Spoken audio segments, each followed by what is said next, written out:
Are you ready to accept the first sports bet in Kentucky history? Yes, sir. The governor today making his bet. The other big sports story today, now legal sports betting in the state of Kentucky. Governor Andy Beshear placing the first legal bet at Churchill Downs, the new race sports book at the historic track, placing bets on UK and U of L, of course. Churchill Downs is one of the 9 facilities operating already, with more to come. Well, now sports fans don't have to cross the Ohio River to place their bets anymore. WHAS 11's Isaiah Kim Martinez and our photojournalist Jessica Farley are live right now at Churchill Downs, where the evening crowd is now settling in. So, Isaiah, how are the crowds at those kiosks right now, just after 6 tonight? Well, Doug, consistently busy from the morning after following that official launch here to right now. This evening, you can see behind me many of those kiosks filled at this time. Just a moment ago, they were actually completely full. So we've seen consistent demand. Now, we even talked to a couple of sports bettors, one who tells me he's just relieved to know Kentucky will finally start to benefit from a business that's been booming across the country.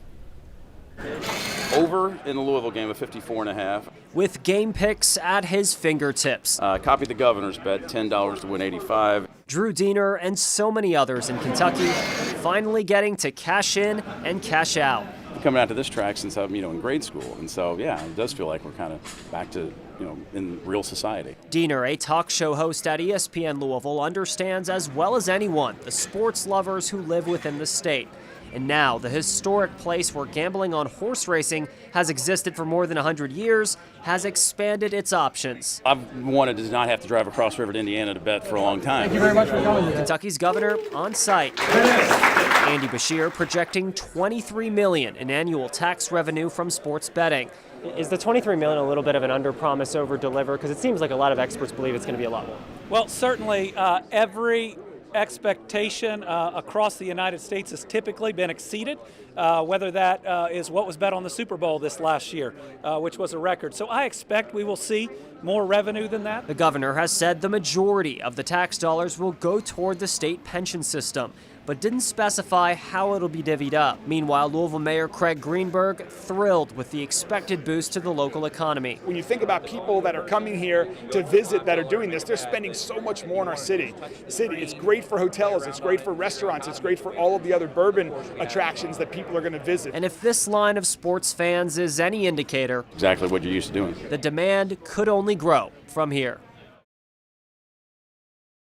The Churchill Downs Race and Sportsbook is open until 11:30 tonight for anybody who wants to bet in person. Take a look on your screen here. Here are some of the other locations open sportsbook at this current time in Kentucky. 9 right now, with even more to come. Now, Derby City Gaming downtown is one example. They're set to open by sometime before the end of this year. Now, of course, mobile betting, which we're told by experts expected to make up about 90% of that tax revenue, that's to come. Will come into this mix in about 3 weeks. Doug. Okay, and that facility could be a big boost for downtown Louisville, still trying to make a comeback. Thank you very much, Isaiah.